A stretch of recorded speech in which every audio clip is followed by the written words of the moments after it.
प्रिय भक्तों, कथा की पावन धारा भागवत जी में 18,000 श्लोक हैं। कितने श्लोक हैं? 335 अध्याय और 12 स्कंध 12। आपको पता है भागवत जी क्यों सुनी जाती है? क्यों सुनी जाती है? अच्छा बताओ, हम लोग जाने अनजाने में पाप करते हैं या नहीं? मैया शांति से बैठो, 3 घंटे का समय होए तो आप बैठो, वरना आपको जाना है तो जल्दी जाओ। यहां उतने लोग रह जाएं जिनको 3 घंटे कथा सुननी है। अब तो 2.5 घंटे आप बैठ पाओ तो सुनो। कथा जिम्मेदारी से सुननी चाहिए। जितनी जिम्मेदारी से शुकदेव भगवान ने परीक्षित जी को सुनाई और परीक्षित जी ने सुनी, कोशिश हम करेंगे कि बहुत जिम्मेदारी से आपको सुनाएं। पर आपसे मेरी विनती है कि आप बीच में उठें बैठें ना, ठीक है? कथा की मर्यादा को बनाए रखें। शांति से, प्रेम से कथा को सुने और जीवन को कृतार्थ करें भागवत से। अच्छा सुनो। सच्चिदानंद रूपाय विश्वोत्पत्त्यादि हेतवे तापत्रय विनाशाय श्रीकृष्णाय वयं नुमः। यं प्रव्रजन्तमनुपेतमपेतकृत्यं द्वैपायनो विरह कातरया जुहाव। पुत्रेति तन्मयतया तर्वोऽभिनेदुस् तं सर्वभूतहृदयं मुनिमानतोस्मि।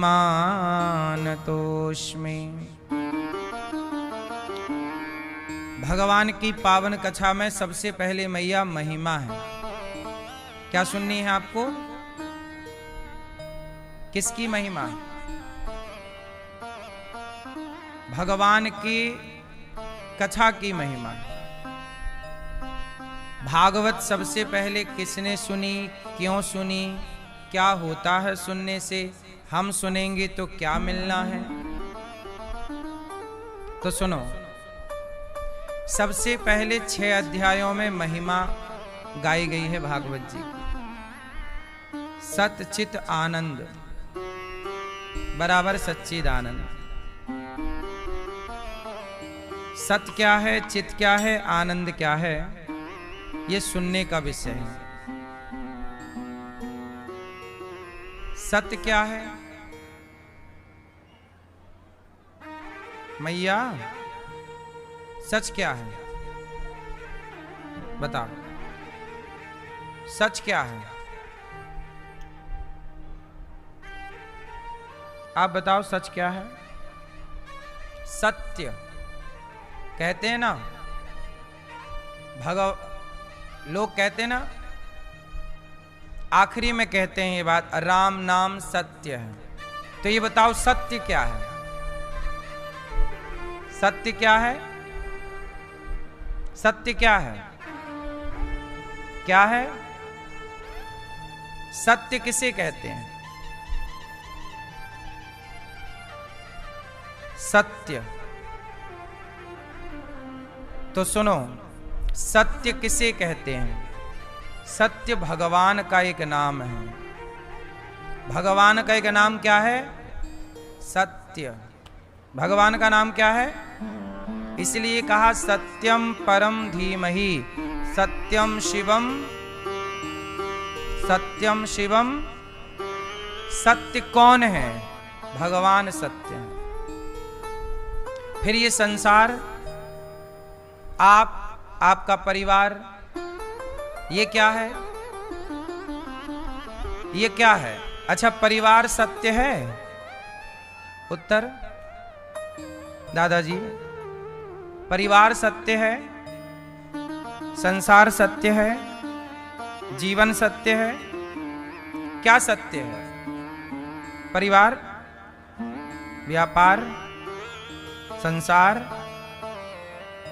क्या? परिवार सत्य है। सत्य है सिर्फ भगवान, बाकी ये संसार सत्य नहीं है। अच्छा, संसार सत्य नहीं है, हाँ या ना? आपको सत्य लग रहा हो तो हाँ बोलो, झूठ लग रहा हो तो ना बोलो। संसार सत्य है कि झूठ है? जोर से। झूठ है। सत्य कौन? झूठ कौन? ये जगत। ब्रह्म सत्यम जगन मिथ्या। संसार झूठा है। अच्छा, संसार कैसे झूठा है? कैसे झूठा है?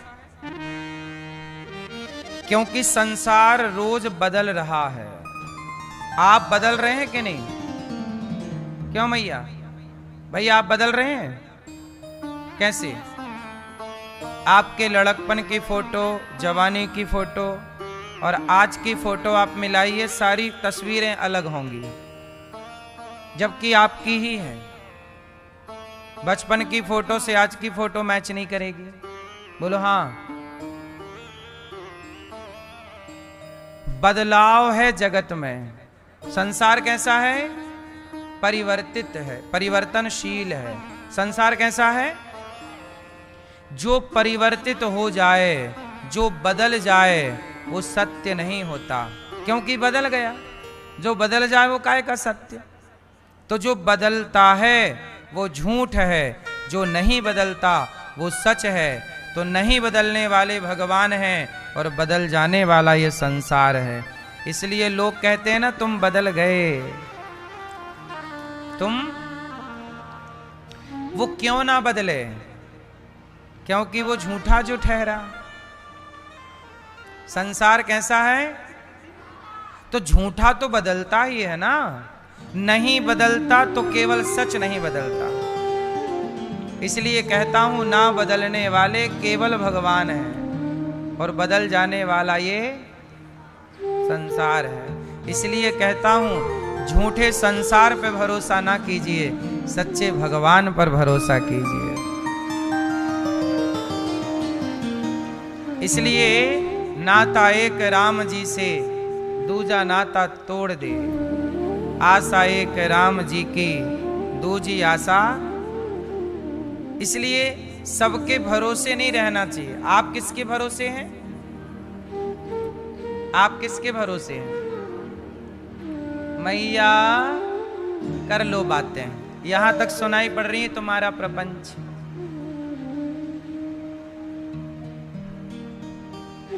ओ फोन वाली मैया, इतना जोर जोर से बता रही हो।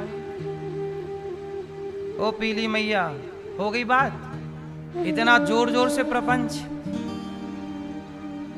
वो भी कक्षा में बैठ के। आवाज आ रही है सबको? जिसको आ रही है हाथ उठाओ। आ रही, बैठो। तो संसार कैसा है? भगवान कैसे हैं? इसलिए भगवान सत्य। इसलिए कहते हैं राम नाम, इसलिए राम नाम सत्य, वही सत्य। और जो पड़ा है मुर्दा वो झूठा। इसलिए कहते हैं राम नाम। ये बात मरने के टाइम बोली जाती है, जबकि ये बात समझने की जीते जी है। जीते जी समझता नहीं है, मरने के बाद चिल्लाता है कि राम नाम सत्य है। अच्छा, किसको सुनाते हैं ये बात कि राम नाम सत्य है? मुर्दे को सुनाते हैं कि मुर्दे के बाद जो जिंदा चल रहे उन्हें सुनाते हैं? पर जो चल रहे हैं वो सुनते कहाँ हैं? और जो सुन नहीं सकता उसकी यात्रा में सुना रहे हैं। इसलिए कहता हूं कि चीजों को जिम्मेदारी से, गंभीरता से लिया करो। भगवान सत्य, सच्चिदानंद, सत चित आनंद, भगवान सबके भीतर हैं, बाहर हैं। अच्छा, भगवान को आपने कहां कहां महसूस किया?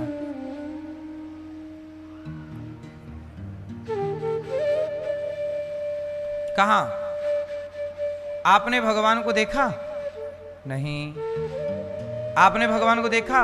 पीली मैया चश्मा वाली, बोलो ये मैया, देखा कि नहीं? हाँ ना में जवाब दो मैया। आप तो सिर हिलाने में भी इतना टाइम लगाती हो। मैया, आपने भगवान को देखा? नहीं। आपने नहीं, आपने नहीं, आपने नहीं, आपने नहीं, आपने ना। आपने पीली मैया, वहां कहां देख रही हो? वहां कौन है? यहां देखो। हाँ, आपने भगवान को देखा? आपने? पीछे वाली चश्मा वाली मैया। ये भैया 3 नहीं, ये भैया चश्मा वाले, पीछे वाले भैया, छोटू बड्डू सब बताओ। बोलो बेटा, भगवान को देखा आप लोगों ने? नहीं। पीछे वाले भैया झोला लेके जा रहे हो कहाँ? भगवान को ढूंढने? ये चले खोज करने। अब कब तक लौटोगे खोज करके? चलो जल्दी खोज करके आना, मिल जाए तो हमें भी बताना। तुम तो इसी तरफ चले आ रहे हो खोज करने। यहीं आए हैं खोज करने, यहीं मिलेंगे भी। बात सही है। भगवान को आप लोगों ने नहीं देखा। अच्छा, आप लोग मंदिर गए कि नहीं? तो किसे देखने गए थे मंदिर? हैं? मंदिर किसे देखने गए थे? भगवान को। और ये कह रही है हमने भगवान को देखा ही नहीं। वो कह भी रही हम मंदिर गए थे। तो मंदिर गए थे तो किसे देखने गए? भगवान को देखने गए। और किसे नहीं देखा? भगवान को नहीं देखा। बनाओ जलेबी, गोल गोल गोल गोल।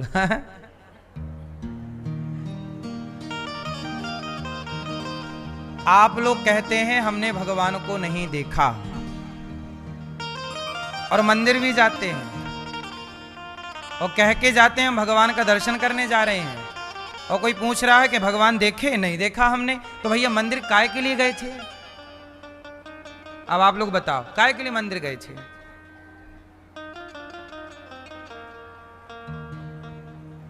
काय के लिए गए थे मंदिर?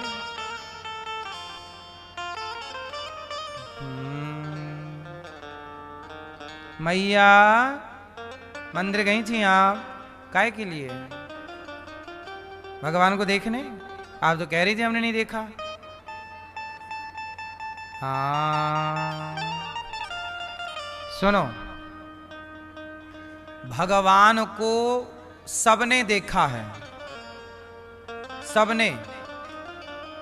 आप सबने भगवान को बार बार बार बार देखा है, पर कह क्या रहे हैं? हमने भगवान को नहीं देखा।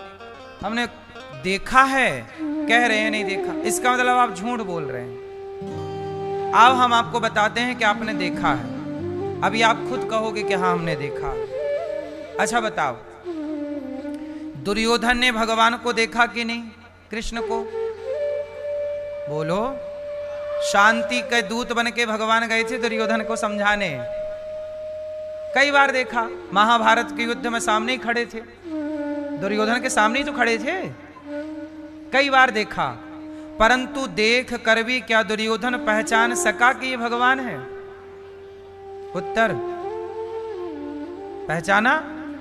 नहीं पहचाना।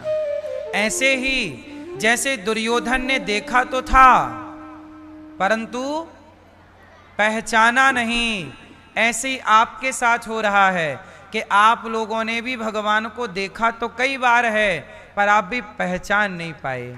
इसमें आपकी गलती नहीं है। आपकी गलती क्यों नहीं है? मैया बुराई मान गई क्या?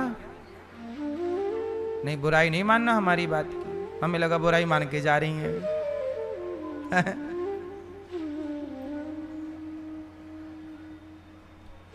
सुनो, दुर्योधन ने कई बार भगवान को देखा, पर सच बताओ, पहचान पाया? ऐसे आप भी कई बार देखे हैं पर पहचान नहीं पाए। इसमें आपकी गलती नहीं है। क्यों नहीं है गलती? आपने पढ़ाई नहीं की। कौन सी पढ़ाई? अच्छा देखो ना, माइक्रोस्कोप से बैक्टीरिया दिखते हैं, बोलो हाँ। पर किसी को आप माइक्रोस्कोप दे दो और उसको चलाना ही ना आए तो क्या देख पाएगा? बोलो। माइक्रोस्कोप से बैक्टीरिया दिखते हैं, पर किसी को आए ना चलाना, उसको देखना, उसके तौर तरीके ना आए, लेंस सेट करना ना आए, तो क्या वो देख पाएगा? होने के बाद भी वो नहीं देख पाएगा। अब नहीं देख पाया तो इसमें माइक्रोस्कोप की गलती है कि उसकी गलती है? व्यक्ति की गलती है। ऐसे ही हर चीज की पढ़ाई होती है। आपको डॉक्टर बनना है, उसकी पढ़ाई अलग है। इंजीनियर बनना है, उसकी पढ़ाई अलग है। एडवोकेट बनना है, जज बनना है, उसकी पढ़ाई अलग है।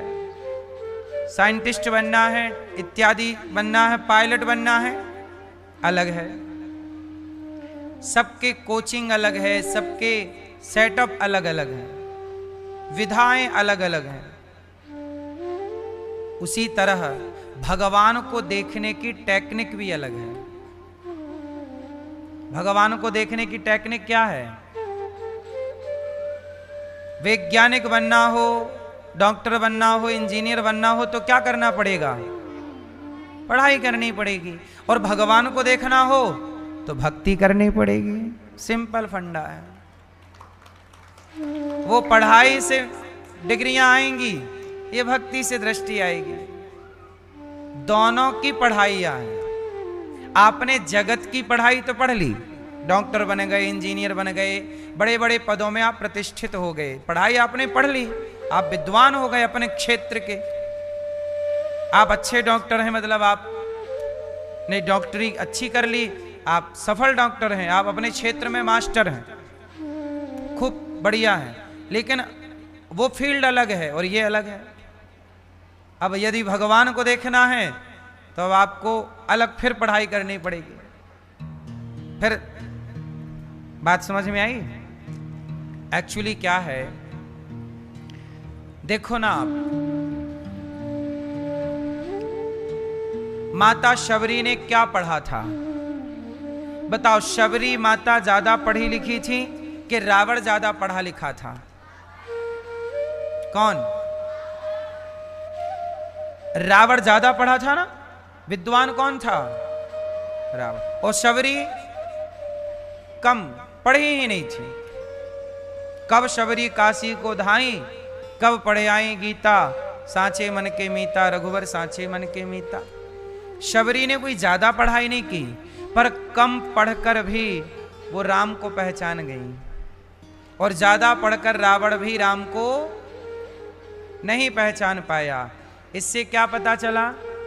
इससे पता चला कि संसार की पढ़ाई से भगवान को नहीं जाना जा सकता। भगवान को जानना है तो प्रेम की पढ़ाई हो। शबरी के पास ज्ञान नहीं है पर प्रेम है, और वो परमात्मा को पाने की जो भाषा है, भगवान को प्राप्त करने की पढ़ाई क्या है? प्रेम। भाषा क्या है? प्रेम। भगवान कौन सी भाषा समझते हैं? आप इंग्लिश समझते हैं, हिंदी समझते हैं, तमिल, कन्नड़, मलयालम समझते हैं, इत्यादि समझते हैं, पर भगवान क्या समझते हैं? सिर्फ प्रेम। भगवान कौन सी पढ़ाई समझते हैं? इसलिए कौन सी भाषा? इसलिए भगवान को आप मंदिर गए, मिले नहीं, आपने कहा मैंने भगवान को नहीं देखा। क्यों नहीं देखा? क्योंकि आपके अंदर प्रेम नहीं है। क्या नहीं है? अब मैं ये क्यों कह रहा हूं? आपके अंदर तो प्रेम है। आपका प्रेम बेटे के लिए है, बेटी के लिए है, पत्नी के लिए है, परिवार के लिए है। आपका प्रेम है पर जगत के लिए, और प्रेम जब तक जगन्नाथ अर्थात भगवान के लिए ना हो तब तक बिना प्रेम के चश्मे के परमात्मा नजर नहीं आते। भगवान को देखना है तो प्रेम का चश्मा लगाइए। कौन सा चश्मा? प्रेम के चश्मे से परमात्मा को देखेंगे तो हरि व्यापक सर्वत्र समाना। समझ में आई? मंदिर में भगवान है या नहीं? जोर से। आपने तो कहा हमने नहीं देखा। इसका मतलब यह हुआ कि आप मंदिर में भगवान को देखने ही नहीं जाते। आप ये मान चुके हैं कि मंदिर में कोई भगवान नहीं है, मंदिर में तो पत्थर की मूर्ति है। आप कहते हैं तो पत्थर की मूर्ति है, ये भगवान थोड़ी है। अच्छा बताओ, गंगा माता है या नदी है? बोलो भाई, गंगा तो नदी है। मुसलमानों की आंख से देखोगे तो गंगा नदी है, ईसाई की आंख से देखोगे तो गंगा नदी है, पर सनातनियों की आंख से देखोगे तो गंगा माता है। बात वही है, पर सबका अपना अपना नजरिया है। जब नजर बदलती है तो नजरिए नजारे बदल जाते हैं। सही है? मुसलमान की आंख से गंगा एक नदी है, पर हिंदू की आंख से देखोगे तो वह एक, अब बताओ वो माता है कि नदी है? मानो तो मैं गंगा मां हूं, ना मानो तो बहता। मंदिर में बैठी प्रतिमा पत्थर की ही है। मंदिर में बैठी प्रतिमा पत्थर की ही है, ये बात बिल्कुल सत्य है। परंतु प्रहलाद जैसा भक्त होगा तो उस पत्थर के खंबे से भी भगवान को प्रकट करके रख देगा। जब से प्रहलाद जी ने पत्थर के खंबे से भगवान को प्रकट किया, तब से पत्थर की मूर्ति बना के लोग उसमें श्रद्धा रखते हैं कि प्रहलाद के लिए प्रकट हुए हैं तो प्रभु हमारे लिए भी प्रकट जरूर होंगे। इस भाव से लोग पूजा करते हैं। अब बताओ, ये पूजा करना सही है या गलत है? कुछ लोग तो कहते हैं कि ये भगवान तो निराकार होता है, उसका तो कोई आकार होता नहीं है। जब परमात्मा निराकार है तो फिर उसकी मूर्ति क्यों बनाते हो? निराकार की मूर्ति कैसे हो सकती है? ऐसा कुछ लोग तर्क करते हैं। तो आज मैं आपकी जानकारी के लिए बताऊं, भगवान कैसे हैं। बताओ, भगवान साकार हैं या निराकार हैं? निराकार उसे कहते हैं बेटा जिसका कोई आकार ना हो। अच्छा बताओ, पानी का आकार होता है कि नहीं? पानी का आकार है? कोई आकार नहीं है, कोई आकृति नहीं है। क्या आकार है? अच्छा बताओ, बर्फ का आकार है कि नहीं? बोलो।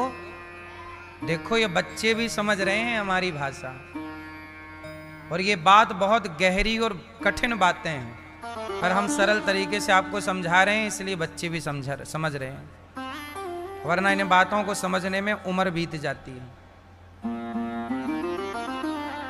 नींद आए जिसको बता देना, हम लोरी सुनाएंगे। मैया, पानी कैसा है बेटा? निराकार, कोई उसका। अच्छा, बर्फ कैसा है?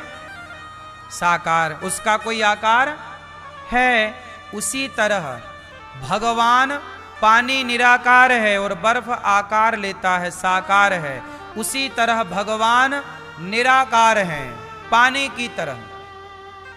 पर जब जरूरत पड़ती है तो पानी बर्फ बन करके क्या हो जाता है? साकार। भगवान निराकार होते हैं, पर जब जरूरत पड़ती है प्रहलाद जैसे भक्तों को, हिरण्यकश्यपु जैसा पापी भक्तों पर जब अत्याचार करता है, तो भक्तों की रक्षा के लिए वही निर्गुण निराकार सगुण साकार बन के प्रकट हो जाते हैं। जैसे पानी बर्फ बन गया, ऐसे ही निराकार साकार हो गया। ऐसे ही निराकार। अब कोई सवाल करे कि निराकार साकार कैसे हो सकता है? वैसे ही हो सकता है जैसे निराकार पानी साकार बर्फ बन सकता है। ऐसे ही निराकार परमात्मा। अच्छा, भगवान का एक नाम है सर्वशक्तिमान। बोलो, भगवान का एक नाम क्या है? अब बताओ, सर्वशक्तिमान किसे कहते हैं?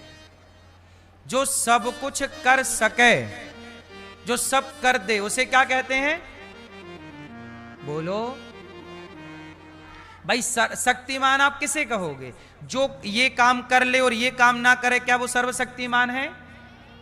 अरे सर्वशक्तिमान वो है जो सब कुछ करे। अब सुनो, अब एक बात समझने की है कि भगवान चाहें तो निराकार हो जाएं, बोलो हाँ, और चाहें तो साकार हो जाएं। यदि वो निराकार हो गए और साकार हो गए तब तो वो सर्वशक्तिमान हैं, और वो निराकार रहे और साकार ना हुए तो काहे के सर्वशक्तिमान? बोलो हाँ। तो हम लोग जिस परमात्मा की पूजा करते हैं वो भगवान सर्वशक्तिमान है या नहीं? तो जरूरत पड़ने पे वो निर्गुण निराकार होते हैं और जरूरत पड़ने पर वही। अच्छा, भगवान का साकार रूप क्या है? हैं? हाँ, आप बताइए भगवान के साकार रूप का नाम, एक दो नाम गिना दो हमें आप, साकार रूप के नाम, जोर से, तीनों मिलके बताओ। चलो, हैं? नहीं? हाँ, राम, कृष्ण, नृसिंह, वामन, मत्स्य, कच्छप। सही है, सही है, आपके 100 नंबर पक्के हैं। भगवान का साकार रूप क्या है? राम, कृष्ण, विष्णु साकार रूप है। नरसिंह, वामन, धन्वंतरी, कच्छप, मोहिनी साकार रूप है। और भगवान का निराकार रूप को क्या कहते हैं? ब्रह्म, विष्णु, व्यापक, परमात्मा, ये भगवान के निराकार नाम है।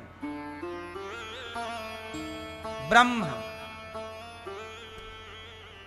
विष्णु सर्वगुहाशय, जो सबके भीतर तत्व विराजमान हो, से विष्णु तत्व कहते हैं। तो भगवान निराकार रूप में भी हैं और जहां जिसकी जरूरत पड़ती है भगवान वहां उपस्थित हो जाते हैं। बोलिए भक्त वत्सल भगवान की। तो भगवान सच्चिदानंद, सच्चिदानंद रूपाय, भगवान सच्चित आनंद, सबके भीतर भगवान। अच्छा बताओ, सुख, बोलो सुख और आनंद, सुख में और आनंद में क्या अंतर है? फिर बताओ, बताओ सुख किसे कहते? आपने भगवान को देखा? आप जो देख रहे हैं वो भगवान ही भगवान हैं, आप मान नहीं रहे हैं। ये मूर्ति है, आप कह दो कि ये प्रतिमा है, हाँ प्रतिमा है, पर प्रतिमा में भी, अच्छा ये बताओ, आपके मोबाइल में, आपके मोबाइल पे आपके माता की फोटो है या नहीं? सुनो, अब यहां सुनो, शाम को खूब डिस्कशन करना।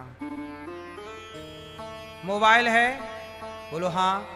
मोबाइल में आपके माँ की फोटो है कि नहीं? आपके पिता की फोटो है कि नहीं? अच्छा ये बताओ, आपके मोबाइल पे जो आपके माँ की फोटो है, वो फोटो तो ना खाती है, ना सोती है, ना देखती है, ना सोती है, ना सूंघती है, फोटो ना सांस लेती है, बोलो है नहीं? जैसे माँ की फोटो मोबाइल पे है पर वो देखती नहीं है, फोटो कहाँ देखती है, फोटो कहाँ खाती है, पर ना खाते हुए भी ना देखते हुए भी जब आप अपने फोटो को देखते हो माँ के, तो माँ की फोटो देखते ही माँ याद आती है कि नहीं? बोलो हाँ, जोर से।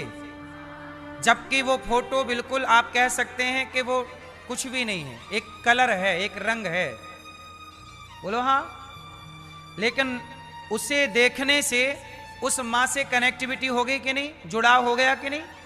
बोलो हाँ। ऐसे ही जैसे आप अपने बेटे की फोटो देखकर बेटे को याद करते हैं, माँ की फोटो देखकर माँ को याद करते हैं, ऐसे भगवान का मंदिर में जब प्रतिबिंब दर्शन करते हैं विग्रह का, तो भगवान का ये चित्र देख करके भगवान को आप याद करते हैं। इनसे आप कनेक्ट हो जाते हैं उस रूप को। इसलिए हमारी इतनी क्षमता नहीं है कि हम भगवान को प्रत्यक्ष रूप में खड़ा कर सकें। तो भगवान प्रत्यक्ष का, भगवान ने ही ये रूप बनाया कि मैं आप सबके लिए इस रूप में उपस्थित हूं। ये भी मेरा एक रूप है, जैसे माँ का ही एक रूप फोटो है। माँ का ही एक रूप क्या है? फोटो है। अब वो फोटो माँ की ही तो है, ऐसे ये भगवान ही तो हैं। पर विग्रह की एक मर्यादा है। क्या मर्यादा है? विग्रह ये बैठे हैं, आपको भोग लगाना पड़ेगा, आपको आरती उतारनी पड़ेगी, आपको सेवा करनी पड़ेगी। अच्छा बताओ, जो यशोदा का लाला है कृष्ण, क्या उसे सब लोग नहलाते हैं? वो कन्हैया जो यशोदा का पुत्र है, वह कन्हैया सुलभ नहीं है, वह केवल यशोदा को सुलभ है। मैया ही कन्हैया को नहलाती, अपना दूध पिलाती, मालिश करती, कपड़े पहनाती। बोलो हाँ। यशोदा का कन्हैया केवल यशोदा को सुलभ है। तो भगवान बोले मुझे प्यार करने वाले तो करोड़ों हैं, मैं सब तक कैसे पहुंचूं? तब वही यशोदा का कन्हैया बाल रूप में, लड्डू गोपाल के रूप में छोटे से प्रकट हो गए कि इस रूप में मैं घर घर में उपस्थित होकर सब मुझे नहलाओ, भोग लगाओ। क्योंकि यशोदा का लाला सबको सुलभ, यशोदा का लाला केवल यशोदा को सुलभ है, पर ये सबको सुलभ है। बोलो हाँ। इसलिए भगवान ने हमारे और आपके लिए, इनका नाम है गोपाल। लड्डू, लड्डू क्या? इनके हाथ में मक्खन है। एक्चुअली ये यूं ही नहीं है, इनकी भी एक कथा है, कहो तो सुनाऊं। एक बार क्या हुआ, भगवान कृष्ण अपने घर में, मैया ने मथानी से मंथन किया, एक पात्र में मक्खन के लौंदे रखे गोल गोल। अब मक्खन था तो कन्हैया गए और अपने हाथ में मक्खन लिए, और मक्खन लेके भगवान एक हाथ जमीन पे ऐसे घुटनों के बल चल रहे थे। तो मैया यशोदा ने भगवान को देखा, और भगवान के इस छवि को मैया ने और बड़े बड़े ऋषि मुनियों ने इस छवि को अपने हृदय में बसा लिया।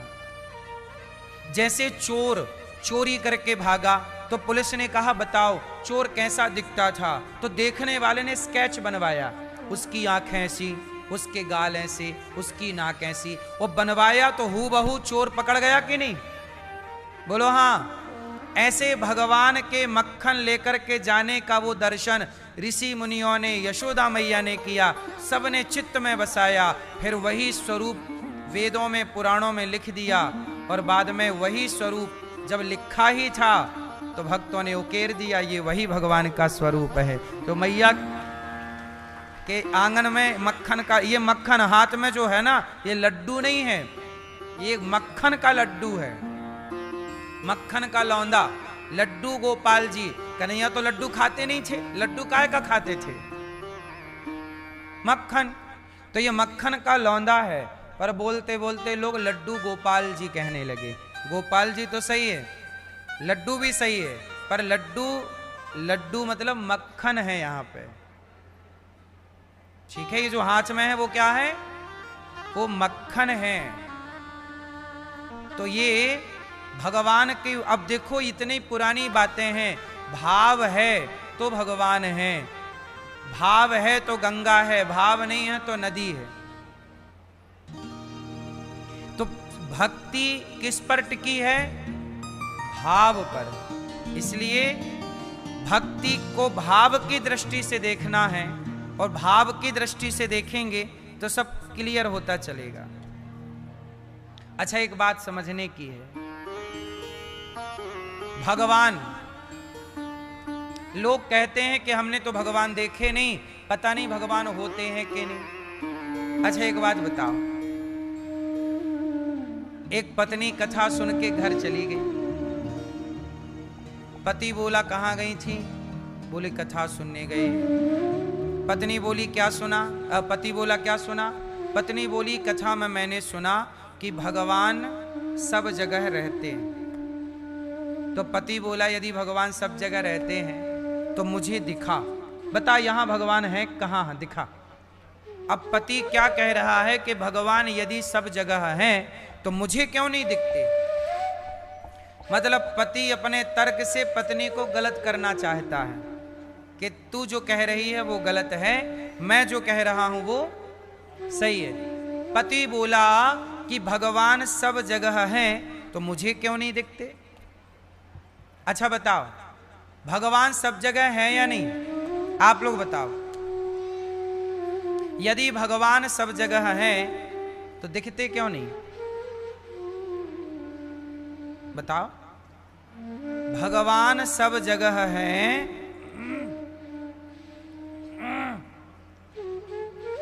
यदि भगवान सब जगह हैं तो दिखाई क्यों नहीं पड़ते? ऐसा सवाल उसके पति ने पूछा पत्नी से। पत्नी चुप रही। 4 दिन बाद पति के सिर में हुआ दर्द। अब ध्यान से सुनना, इस प्रश्न का उत्तर क्या है। पति को हुआ सिर में दर्द। पति बोला पत्नी को जरा डॉक्टर को बुला दो, मुझे सिर पे दर्द है। पत्नी बोली कहाँ दर्द है? पति बोला यहां सिर पे दर्द है। पत्नी बोली मुझे तो नहीं दिख रहा है दर्द। पति बोला पागल हो क्या, दर्द भी कोई दिखता है? पत्नी बोली यदि दर्द होता तो दिखता जरूर, नहीं दिख रहा है इसका मतलब दर्द नहीं है। पति बोला तू पागल हो गई, अरे दर्द भी कभी दिखता है। तो पूछी कि दर्द है? बोले दर्द है पर दिखता नहीं। पत्नी बोली स्वामी जी मैं भी तो इतने दिन से यही समझाना चाहती हूं कि जैसे दर्द है पर दर्द को दिखाया नहीं जा सकता, दर्द का अनुभव किया जा सकता है, ऐसे भगवान का भक्ति करके अनुभव तो किया जा सकता है पर दिखाया नहीं जा सकता। ये देखने और दिखाने का विषय ईश्वर क्या है? ईश्वर एक दर्द है। इसलिए मीरा जी के पदों में एक बात कही मीरा ने। मीरा जी, हाँ हाँ कर लो बात। मीरा कहती हैं ओ मैया ओ बहन चला लो मोबाइल, सुन लो, आ ही गई हो तो सुन लो, आती ही नहीं तो मोबाइल ही चलाती, सुन लो, चलो बताओ। मीरा जी कहती हैं कि दर्द की मारी बन बन डोलूं, दर्द की मारी बन बन डोलूं, वैद मिले नहीं कोई, हैरी मैं तो प्रेम दीवानी, मेरो दर्द ना जाने कोई। मीरा की अब पीर मिटेगी जब वैद सांवरिया होए, हैरी मैं तो प्रेम दीवानी, मेरो दर्द ना जाने कोई। मीरा कहती है दर्द है तो किसी ने कहा वैद्य को बुलाऊं, तेरा उपचार कराऊं? मीरा बोली ना, मेरा कोई उपचार नहीं हो सकता, क्योंकि दर्द किसका है? कृष्ण नहीं मिले अभी तक, इस बात का दर्द है। ये दर्द तभी दूर होगा जब कृष्ण आकर दर्शन दे देंगे, मतलब कृष्ण को पाने का दर्द। अच्छा बताओ वो कौन सा दर्द है अच्छा, दर्द अच्छी चीज है कि बुरी चीज है? मैया, दर्द होना चाहिए कि नहीं होना चाहिए? जोर से बताओ, होना ना होना? दर्द अच्छा लगता है? बोलो मेरी माँ, दर्द नहीं होना चाहिए? फिर झूठ बोल रही हूं। ये मैया कह रही है दर्द नहीं होना चाहिए, और डॉक्टरों के पास जा जा के यही लोग दर्द का इंजेक्शन लगवाती हैं। और लगाओ, दर्द आ जाए, और लगाओ, दर्द आ जाए। बोलो हाँ। आप लोग नहीं ठुसवाती हो इंजेक्शन? एक और दर्द का, एक और दर्द का, दर्द आए इस बात का इंजेक्शन। बोलो हाँ। डिलीवरी के टाइम बोलो हाँ कि ना? इसका मतलब है दर्द, मैया आपको दर्द ना होता तो आप मां ही ना बनती। आपके दर्द ने ही आपको मां बना दिया है। बोलो हाँ। और संसार की हर स्त्री ये मां बनने का दर्द उठाना चाहती है। तो दर्द सही है या गलत है? हाँ, दर्द भी कभी कभी सही है। जैसे बिना दर्द के, जरा सुनिएगा, बिना दर्द के क्या स्त्री को पुत्र मिलता है? अच्छा बताओ, बच्चे हंसते हंसते होते हैं कि रोते रोते?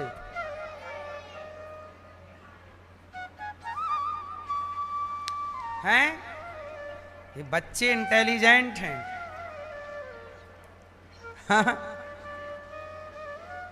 बच्चे हंसते हंसते होते हैं कि रोते रोते? सही बोल रहे हैं।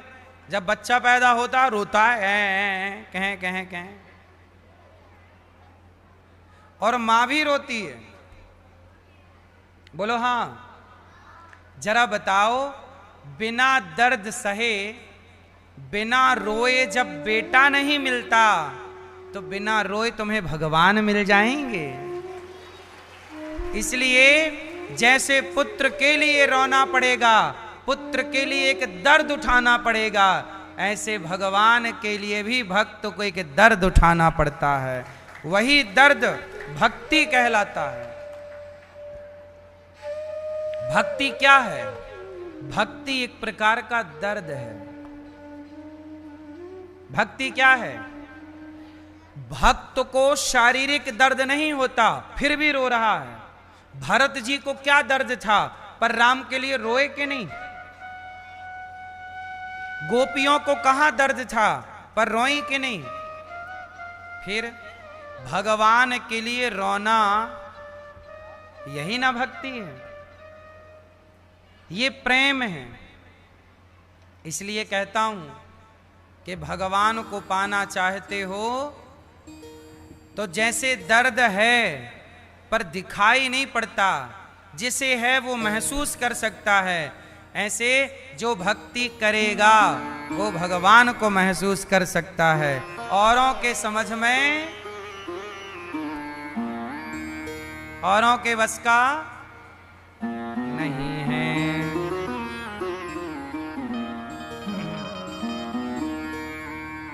हाँ, दर्द बन के जो दिल में समाए मेरे, दर्द बन के जो दिल में समाए मेरे, अब निकल के न जाने का वादा करो।